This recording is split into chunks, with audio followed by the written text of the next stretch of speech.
what if you could unlock yourself from the fears that have been holding you back so you can achieve true success, growth, and happiness in your life?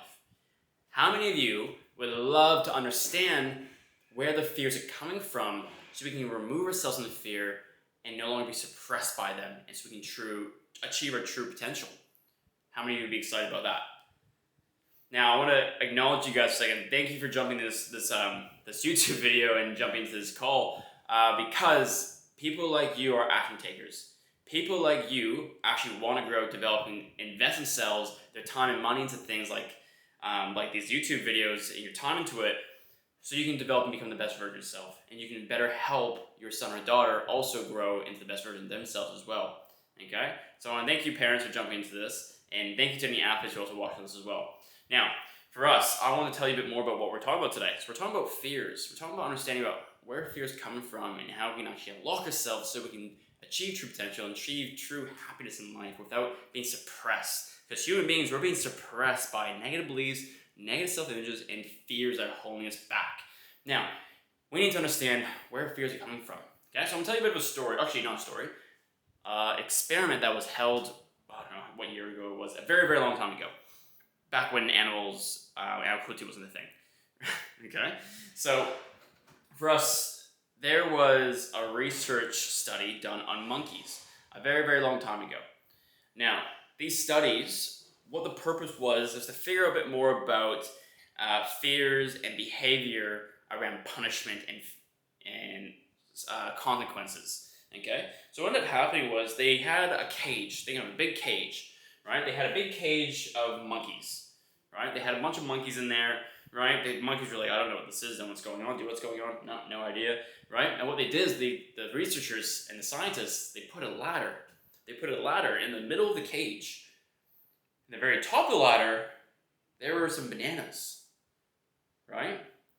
And so the monkeys go, oh, I kind of want those. They're kind of delicious. And so what do you think the monkeys started doing? They started climbing. They tried to get their bananas. But here's the kicker. What the researchers and the scientists started doing was they took a hose and they hosed down all the monkeys who would try to go up the ladder. But they also didn't just hose down the monkeys that tried to go up the ladder. They hosed down the rest of the monkeys within the cage who weren't even near the ladder. Okay? Now, when the monkeys got blasted and super soaked or whatever, they were like, what the heck just happened? Why did that happen? What was going on? And so what did they try to do? It's like, okay, well, that happened. I want my bananas still. So they climb the ladder again. And same thing, research scientists, blasted with water, the whole cage, the monkeys are all getting soaked. And they're all like, wow, we should not be going for the bananas anymore. And so what ended up happening was, eventually the monkeys stopped going for bananas. They stopped going for them. Okay? But what ended up happening now is the researchers saw that nothing was happening more, monkeys were going for bananas, so they took a monkey out of that cage, and they took a new monkey that had never been to this cage before, never interacted with the monkey before, never saw the ladder, never saw the banana before, never seen the hose before. They completely new experience. Monkey jumps into the cage, acting all monkey-ish, and sees bananas, and goes, I really want those. Decides to start trying to climb up the ladder. And what do you think the other monkeys started doing? Because they knew that if a monkey were to go for the bananas, they get blasted with water. What did the rest of the monkeys start doing? They grabbed the monkey and started beating on that monkey to make sure that that monkey learns not to go for those bananas. That monkey just goes, just got beat the hell out of me by all these other monkeys. Like, what just happened? Why did I just get beat up? No idea, right? But that's a behavioral thing. They got punished for something they didn't even realize what it was for. And so what they started doing is they started taking an old monkey, new monkey in. Old monkey, new monkey in. You can imagine the same thing was happening over and over again. New monkey go up the ladder, beat on that monkey. Monkey doesn't go for the bananas anymore. Now, the funny thing was, even the new monkeys weren't going for the new bananas, but the new monkeys who were in the cage, every time a new monkey came in, they would also beat on that monkey, be like, don't go for those bananas. I don't know what happens, but we're going to beat you up because we're not supposed to go for the bananas. The new monkeys didn't understand why we were beating up other monkeys. Right? They never seen the hose. They never got blasted by the hose by the science researchers. But what happened was, it got to a point where every single monkey in the cage was brand new.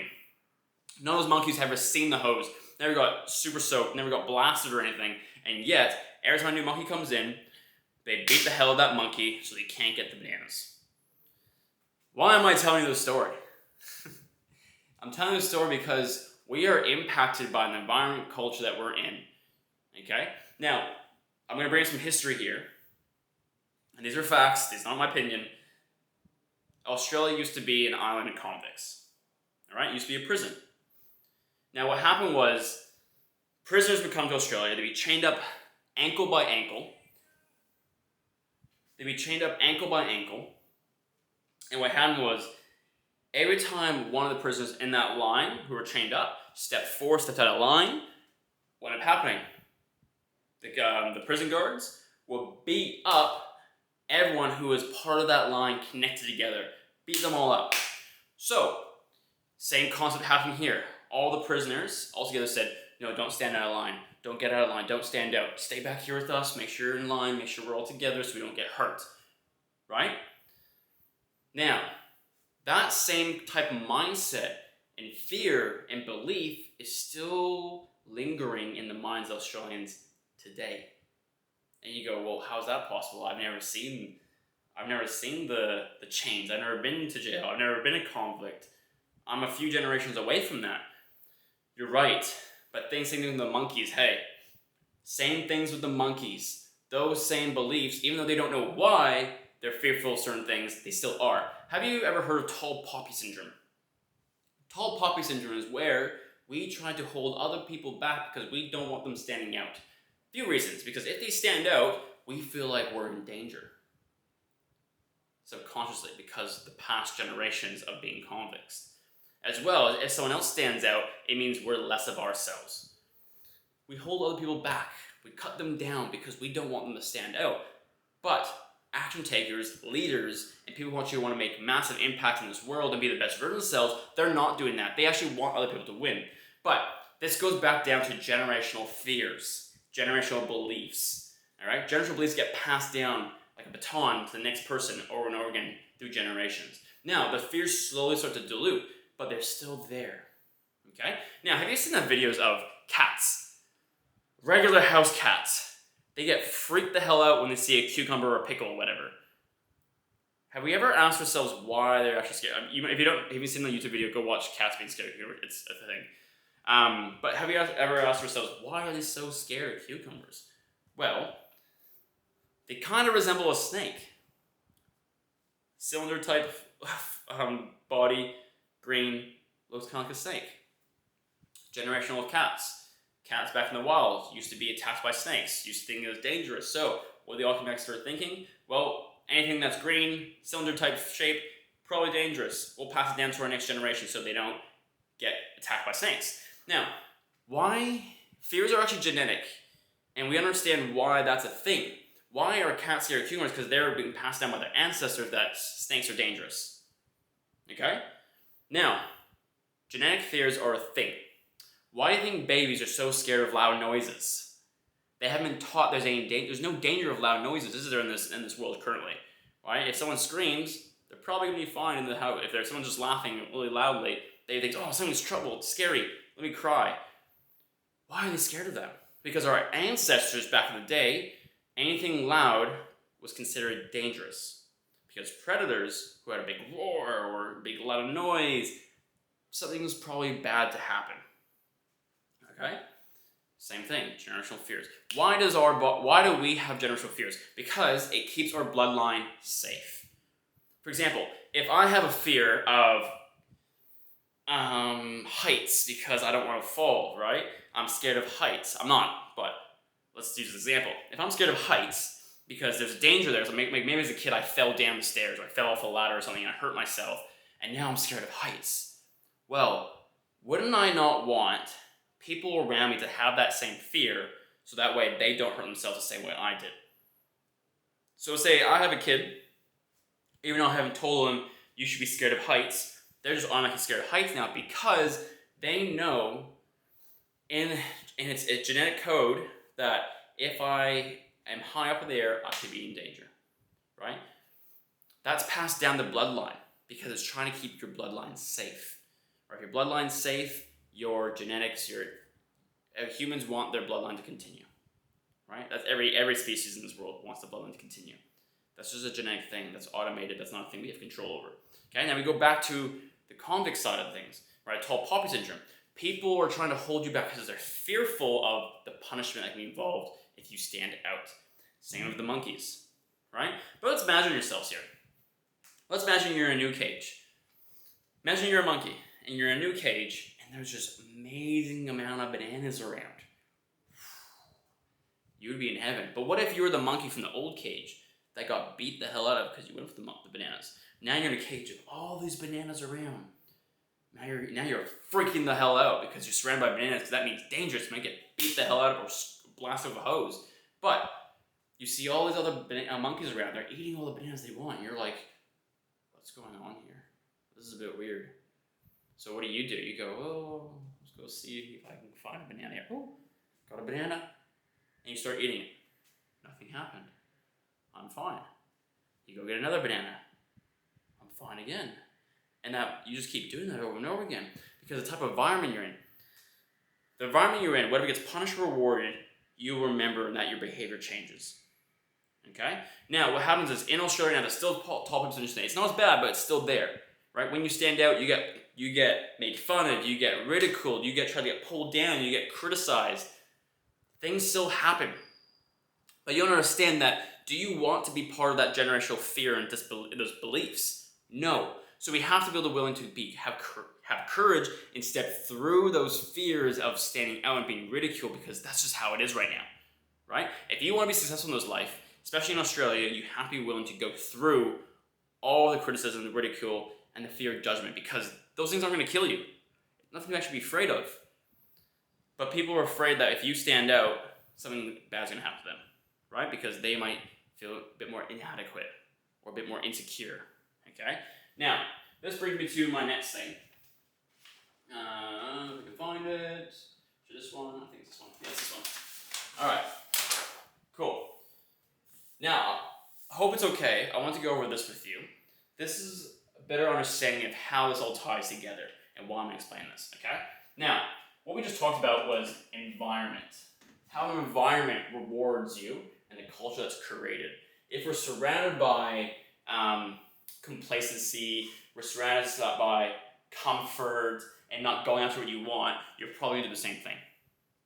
But what if we reward you going after your dreams, you going after a better version of yourself, right? People are applauding you and praising you for that kind of stuff. That's the culture you want to be in. That's the environment you want to be in. You want to be around like-minded people who also wants to see you grow and become the best version of themselves. You don't want to be around people who are holding you back, right? That's the environment side of things. Now, let's go ahead and think of something here. Here, let's think of a new story. Imagine you're lost in the forest, okay? Now, you're surrounded by other people who also want to get out of the forest. You all want to get out together, but you don't know where to go, and you have no support to get there. You're just surrounded by people who are like, let's get out of here.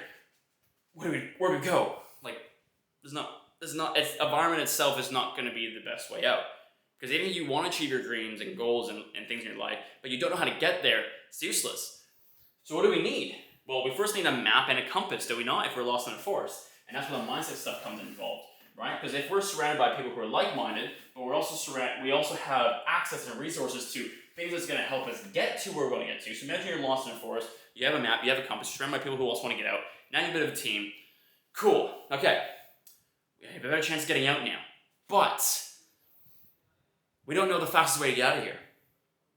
We have the map, we have the compass, we have people who want to get out of here. We're all pumped, we're all psyched up, we all have our resources, but we want to get there the fastest way possible. We don't want to take weeks. We want to do this in a day or less. So what do we need now? We also need a guide, a mentor, someone who's gone through that same forest, who's gone out of that forest within a day, right? Because if you're a parent of a young athlete, you really want an environment, right? You want to be around like-minded people who also want the same things: success, growth, happiness. You also want to have resources for your child to help them build confidence, resilience, and leadership. So they have the pathway now to get out. They know they have resources to get out. But they need someone who's actually gone the path themselves, and that's mentorship. You need guidance and support, right? Because if you had someone who has been exactly where your child's been and now knows what steps to take to get out of that forest, you fast track your results. A lot of parents think, oh, we just need more resources. We need more books, more podcasts, more YouTube videos, more sports psychologists, more people that can help us with conflict, leadership, resilience, all this stuff. But it's not enough because they don't have an environment of like-minded people, right? Kids still being put down for trying to stand out, trying to do more, and they don't have a mentor who's actually gone the places they want to go to.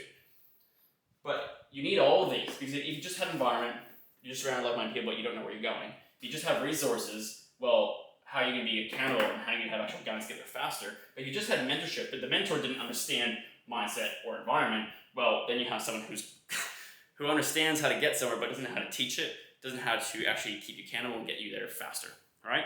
So this is all really important. And this leads us to here, this little middle here. The middle of that is what we provide, right? The Resilient Athlete Culture. It's a program that incorporates all these three pillars into one program to help your child become more confident, more resilient, have more leadership, but be surrounded by like-minded people and athletes and parents who all want the same thing, and then also a mentor who's also lived the exact same experiences your child's going through right now. That is the program we're offering right now. Now, I'm going to do something crazy, okay? We're going to be running a 5-day challenge where we're going to do a mindset call for 30 minutes every Monday, Tuesday, Thursday, Friday, Monday, Tuesday, Wednesday, Thursday, Friday, 30 minutes at 6 o'clock each of those nights. That way we can support and give as much as we possibly can to the athletes, make sure we get them involved in this, right? But that's only open for the first 10 people, okay? Now, if you're keen to jump into this program, it has no set date. It just starts when you ever want to start, okay? We're going to have recorded videos, and we're going to have some live calls as well, right? The moment you decide that you're locked in, you want to do this, you message me directly on YouTube or Facebook or Instagram, and we'll get you locked in, okay? You can start up whenever you want to start on any given Monday. You choose, right? But the first 10 people to do so will get it for free. The next, I'm charging $200 for the 5 sessions, okay? But the first 10 people to sign up get that absolutely free, okay? Crazy offer, I know, but I really want to support you. I want to support action takers. If you're an action taker, take action right now. Message me, become one of the first 10 people to get so we can help you achieve all of this and get you to where you want to get to.